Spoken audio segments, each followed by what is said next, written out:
All right, 7:30. Let's get started. Let me start the recording.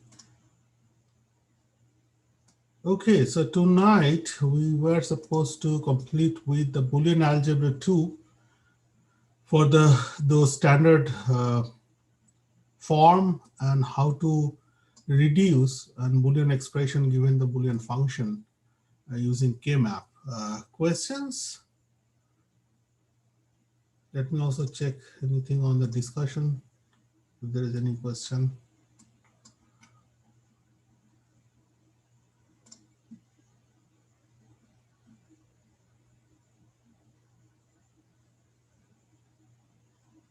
No, I don't see any question on the discussion board as well. Any other question, like any technical issues on the project side? Remember the quiz and projects are upcoming, right? Let me look at the schedule. Quiz, there is a quiz 1, which is due this Saturday, 11:59. It will be from lecture 1 to 5. It's open book, open note quiz, and you can use your own blank paper, scratch paper to solve the problem. You can use calculator. You have total 45 minutes per attempt, and you have total 2 attempts. And it will be available from Friday morning. This Friday morning, it will be available to you. And then Saturday, 11:59 is the deadline to complete that. I would suggest you go early on Friday and see where you stand. What are the topics that you need to revisit and study more based on the quiz result, first attempt. And once you are done with your study, then go back and take the second attempt. Both the attempt has the same set of questions. So the idea is that to make sure you understand the topics at hand, and you go revisit them and understand them well, which part you didn't understand, and then go back, take the second attempt, and has full marks, complete marks out of that quiz. So that is the whole idea about these 2 repeating attempt for the quizzes. The setup would be same as the practice quiz that we have you have gone through, that with the responders browser and the webcam, etc., etc. So that is the same setup. Only requirement is that you yourself do the quiz. Otherwise, it is open book, open note. You can use any resources there to solve the problems. And question wise, it will be like more some theoreticals, multiple choices, fill in the blanks kind of thing, matching. And problem wise, it won't be as hard as the problem set given to you. You can think of those problem as a breakdown of a smaller problem to solve. But nonetheless, if it appears to be complex problem to you, you can always solve it offline and come back at the second attempt to give the answer. So that's the whole idea there. Question on this upcoming quiz. So does that mean we get multiple attempts on the quiz? Each quiz 2 attempts. And each attempt is 45 minutes. All right. All right. Professor, Yes. can we use the lecture slides? Oh yeah. There's open book, open note, I said. It's anything you can use. Only you do not use your peer students or other resources, live resources that helps you. That is no, right? Other than that, all your notes, all your slides, books, anything you can use. That's okay. So all of these quizzes are going to require the lockdown browser? Yes, they are. All right, thank you. And the project 1, I hope you guys already are working on that. Maybe some of you have completed it. It is coming up on February 23rd, which is like in 1 week from now. So make sure you are on track to do that. And as I mentioned earlier as well, this is probably the easiest 100 points for you. So to have. Like this is very simple project code wise. Once everything set up, it should not take more than half an hour to complete that, or maybe an hour, not a full day. Challenging part would be more like that report writing part. That would be a little bit elaborative. So you probably will spend more time in report writing than actual implementation and setting up the tools. Uh, so please make sure you do that. And also there is a similarity score bar that is you should not exceed more than 25% of the similarity score. Your report will go into the TIS Turnitin system, which compares with the uh, past submission and publicly available documents in the web, and it will match the similarity of your writing to spot any kind of incidence of plagiarism. So make sure you do not exceed that 25% threshold in this class.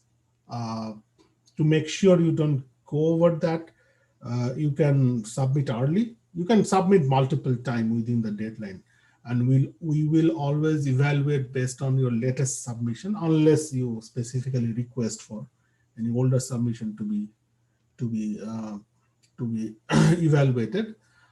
So submit multiple times, and early you submit it. I think this targeting score system will actually show you maybe after an hour or two. I don't know how long they will take, but it will ultimately show you that what is your similarity score. So you can actually, if you see it is more than 25%, you can go back and fix in your document. That's very important to note. Okay. For the quiz, if we use the slides, did you want us to print it out or can we use two computers? You can use two computers, that's fine. Can we also use our phone or something? Yeah, sure. Why not? All right, thank you.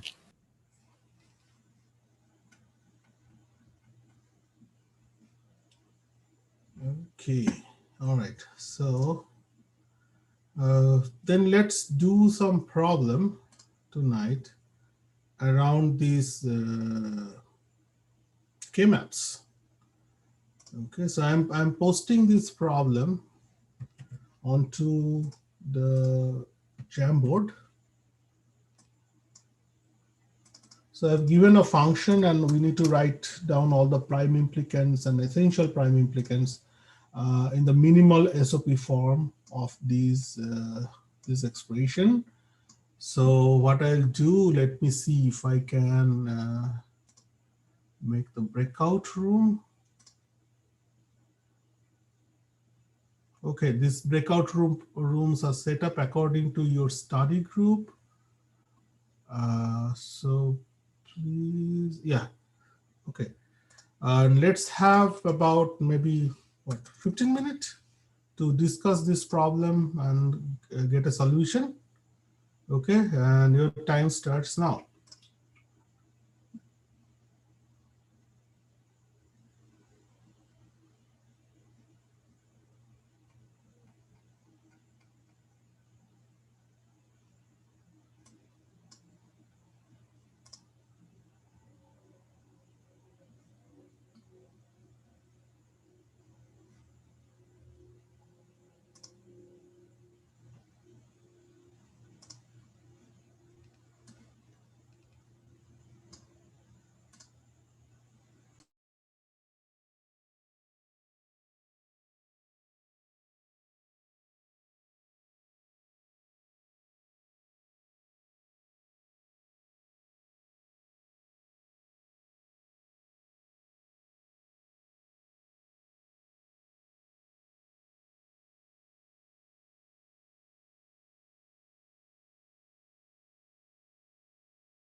Hey, Anthony,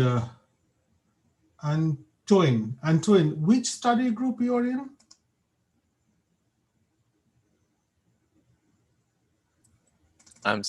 I didn't. I joined the Zoom session late. Oh, okay. I was trying to join with the new Zoom information, so I was confused. But I just joined now, so Okay, so Antoine, let me see which oh, you are in study group 5. So let me send you. okay. Thank you, Professor.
Okay, I think everybody is back.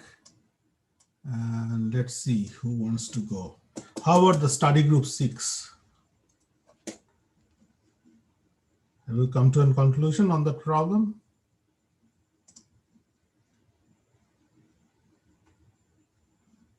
Study group 6 is a group of Eduardo Fragososi, Long, Jonathan, Daniel Poo.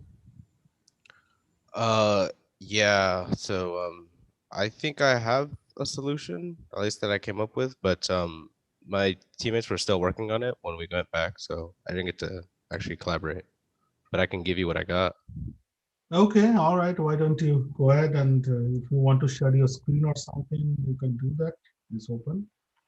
Yeah, so I ended up getting that the function of wxyz equals to xz plus wx. Okay, all right. That seems correct. And how about the prime implicant and essential prime implicants? The essential prime implicants I got was 5, 7, 13, and 15 with the two don't care terms, the 13 and 15. And then the other one I got was the horizontal row with 12, 13, 15, and 14, also using the two don't care terms. Okay, okay. All right. And they are also essential prime implicants? Yes, both of those. Okay, all right. Seems correct. Do you have that drawing of that K-map that you can share? If you don't, that's fine. Yeah, I can just, I did it on a whiteboard, so I'll just Okay. video thing, and then I don't know if it shows it actually. Yeah, it's coming up. And it keeps going away, huh? I think it's because it keeps trying to track my face. My bad. I didn't realize it was do that. Okay, that's fine. That's fine. I guess you've done correctly. Okay, why don't I do that on my whiteboard, Jamboard for everyone? And if someone didn't get that, but seems like you have come to that conclusion correctly. And let's try it myself. Let's see.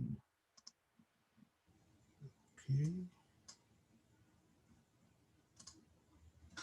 All right, so our problem was this. That means, first of all, we have this SOP along with the don't care term, and we need to use them as we want to reduce the term and identify the implicants and prime implicants. Now, to do that, what we need to do is, first of all, make a K-map, which is like for there is this 4 variables. So it will be like 4 variable K-map.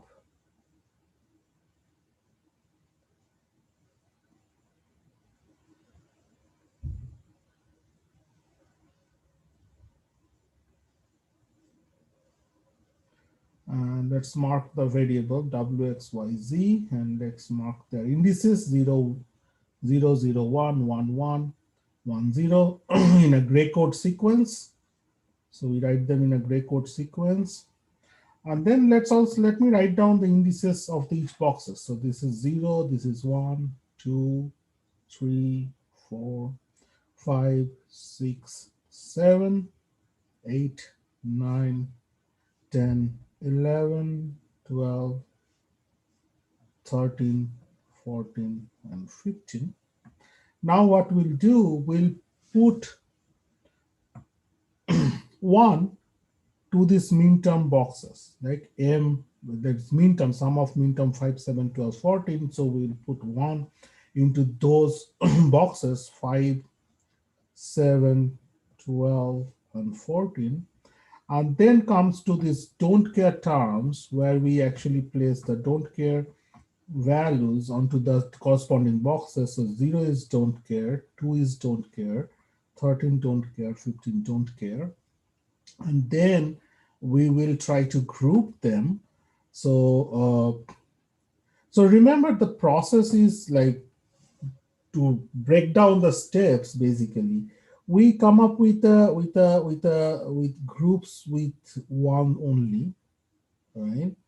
So it will be like group of 5, 7 and group of 12 and 14. Then we ask ourselves that can we use the X to increase the size of the group? So saying that your things will be like we can extend this group of 12 and 14 by including the X's here. And also we can extend the group of 5, 7 by including these two X here. So it will be grouped like these. So that means at the end of the day, we have like this group in our hand and also have this group in our hand. And see, we haven't used these X's at all because we don't need to include them in our reduced form, reduced equation there. So we use the X if it helps us to make a large group. Otherwise, we don't use them at all. So given that, my function would become like this function of wxyz equals. So let's start with that red group, which is this one, which is like, how do we do it? So we look at the row, like between these rows and see what is the variable staying constant. These two rows are for the variable wx, and we see between these two rows, the x value is constant at 1, right? So that's what gives the x, term x. And then we consult the column of this group, which is these two columns, belongs to variable yz, and we analyze between this pattern which variable is staying at constant value. We see that z is staying at constant 1. So that gives me the term z here. And then or with the next term is this one. We consider the green group of the green. Here in the row, both wx are constant at 1. And column wise, within this group, both these variables are changing its values. So my term would become here is basically wx. In terms of the SOP writing, SOP form, essential prime implicant and prime implicant writing, my prime implicant would become like, basically we are showing the groups, which the group we made. So it will become like, let me color code this one. Okay. For the red group, it will be 5, 7, 13, 15. And for so this is number 1 and number 2 for the green groups, my essential prime implicant would be 12, 13, 14, 15. And once we have the set of prime implicants, then we ask ourselves which are the groups we need to include to cover all the ones at minimal. And in this specific example, you have two groups and both the group are essential because both this group are covering at least a one which is not covered by any other group. Like this green group is covering 14 and 12, which is not covered by the other group. And the red group is covering 5 and 7, which is not covered by the other group. So they are essential prime implicants. So my deduction here would be my essential prime implicant set. It will be same as these two prime implicants. So that's the way to solve this problem. Question?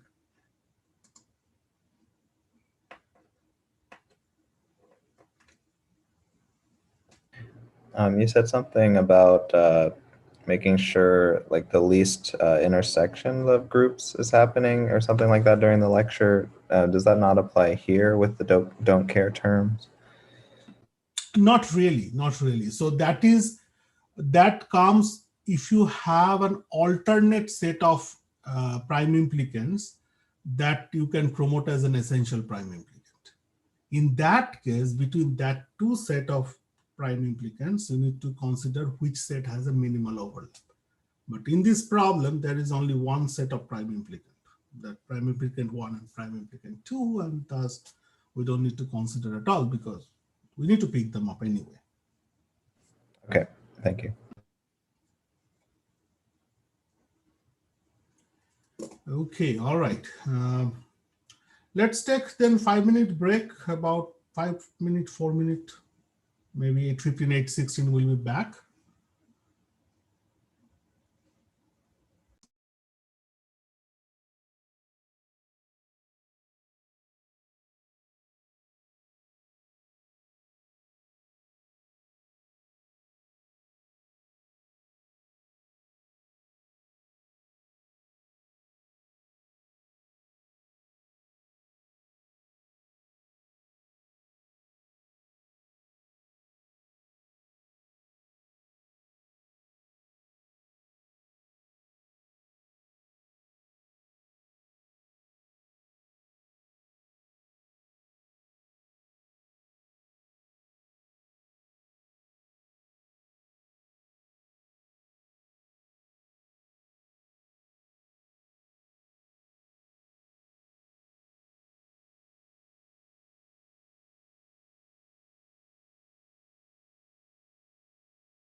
Okay, let's get back into our business.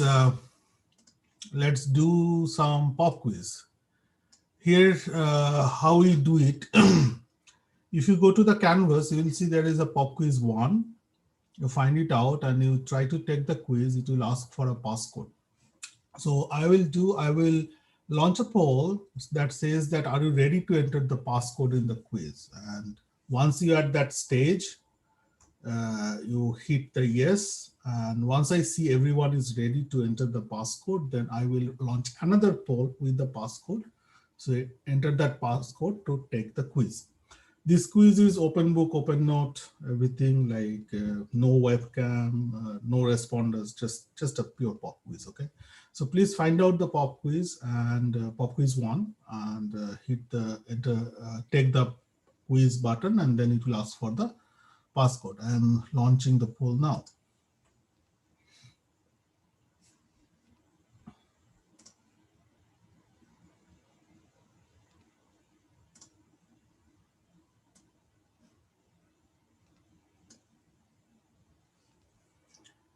I see that 30 of 48 are ready. 37, 39, 40, 40 of 48. Okay, 7 more people to go to be ready for entering the passcode. 42, 43. Professor, where is it exactly? What's that? Where is the pop quiz? Where do we find it? Go to the canvas, go to the quiz section. You should be able to see that.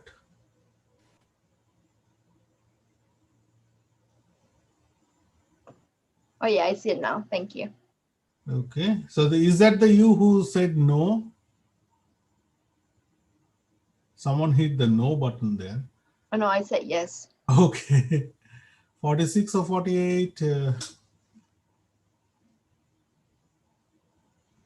One more person to vote.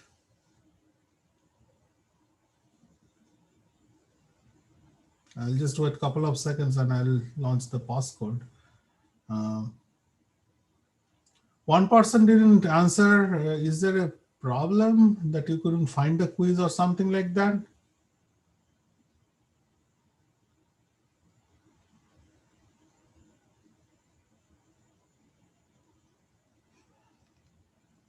Anyway, I will just launch the passcode and I'm just assuming your time starts now. Quiz passcode. Here it go.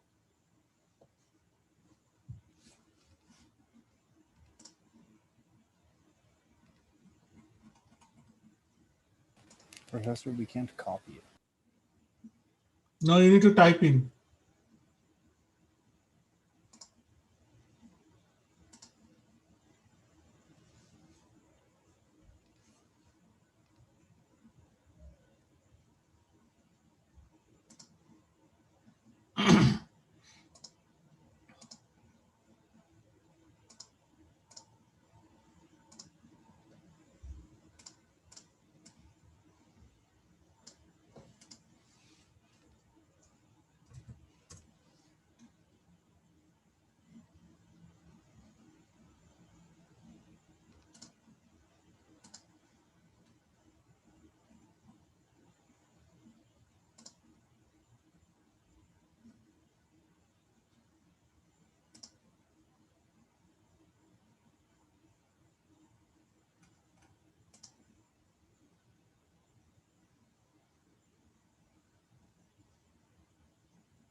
Okay, I think most of your times are up.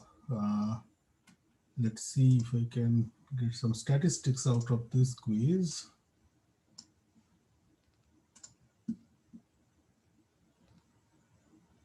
Okay, let's share that with you.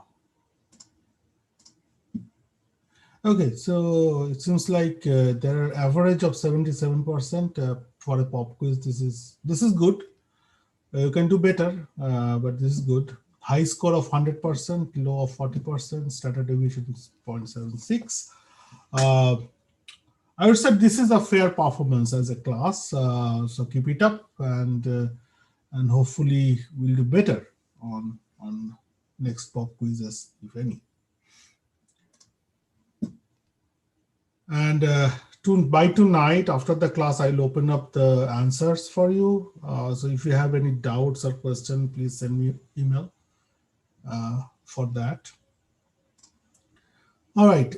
Regarding our original problem, do you guys have any questions on that and doubt that the problem we did on the Jamboard? I do. So just to confirm, Professor, the essential prime implicants, was that equivalent to the second prime implicant in that problem? No, essential prime implicant is basically both of them. Like both the prime implicant are essential prime implicant. Oh, so just combining both of them. Yeah, is the essential. So what I'm saying that its essential prime implicant set is the same set as in the prime implicant. Oh, I see. Both the prime implicant and mark them as a essential prime implicant. Got it. Okay. How is the project coming up? Project 1.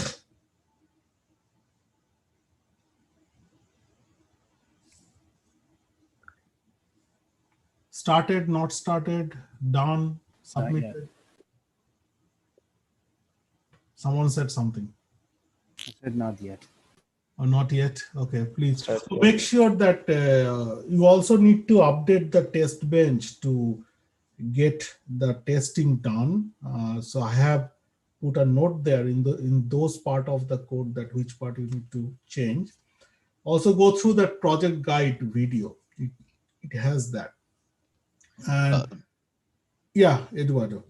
I was going to say, I don't know if you've already gone over this, but when you turn it in your report, do you get the similarity score right then and there, or do you have to wait for it to be looked at? I know you get it, but I don't have first-hand experience how long it takes. Maybe any other student can share their experience, especially from my CS147 classes.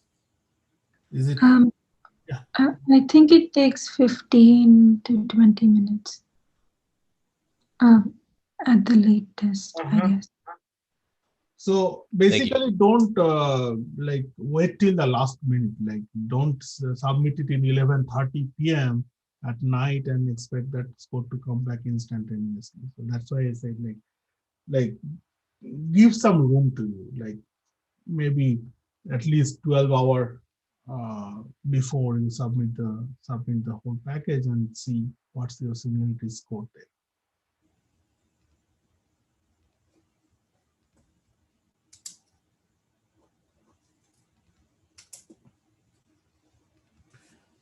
Okay, so if there is no question, then let's see what's the next day's topic is. Professor, I had a quick question.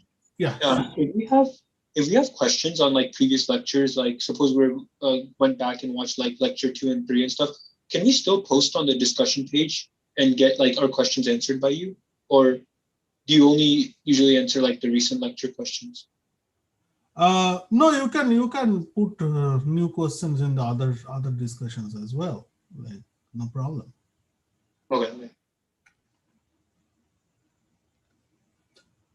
All right. So let's see what are there. Let me share modules. This one. Okay. All right. So basically, what we are looking at, what we did today. We are at lecture 5. Oh, so we are done with the module 2. Basically by tonight we should be. Then we move on to the module 3. So please visit the module 3 page.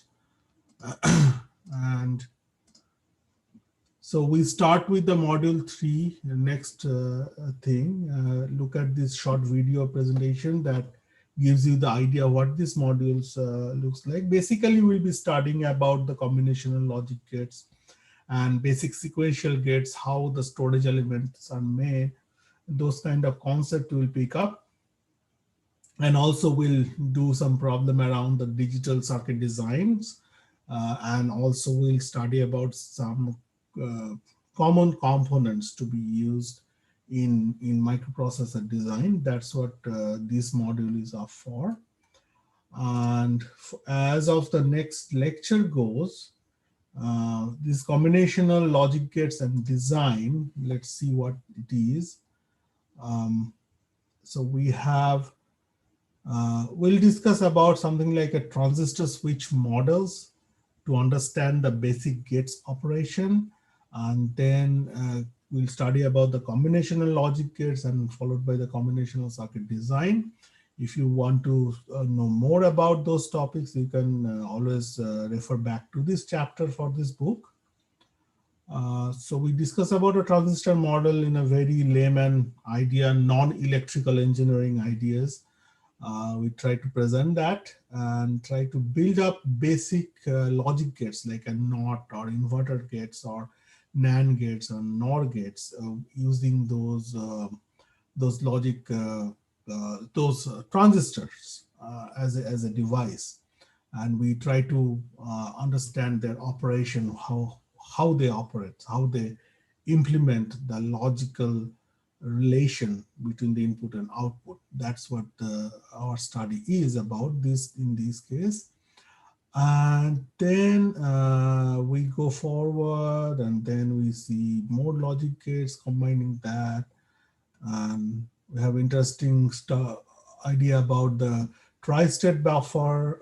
We discuss about that one. And then we move forward to the combinational circuit design. We pick up an example. And then from there, we basically try to build up a logical circuit that realizes, that implement these logical function. So it's basically, we need to form the truth table. From there, we use a K-map to optimize equations. And from there, we basically formulate the expressions. And then from there, we draw the circuit diagrams with that. And yeah, and that is basically through the example, we'll see how for a given problem, how we can implement a digital circuit. So please study that and come up with your questions, and we'll discuss it next day. Any question from any of you? When can we see your answers again? Oh, yeah, after the class, I'll by tonight, sometime I'll open them up. Okay. Okay. Professor, for the report, is there a page requirement? No, not really, but I don't expect any thesis, like 100-page report. No. You got it. Yeah. So minimal, I wouldn't say minimum, like, okay, how do I put it? The number of pages you need to explain the whole concept clearly. The fundamental requirement for any report is that, let's say someone is reading your report and can reproduce your experiment without going into other documents. That is the whole fundamental requirement for any good reporting. That it is kind of self-sustained, self-content, and whatever experiment you are doing, it is reproducible using just your report and your description. Okay, thank you.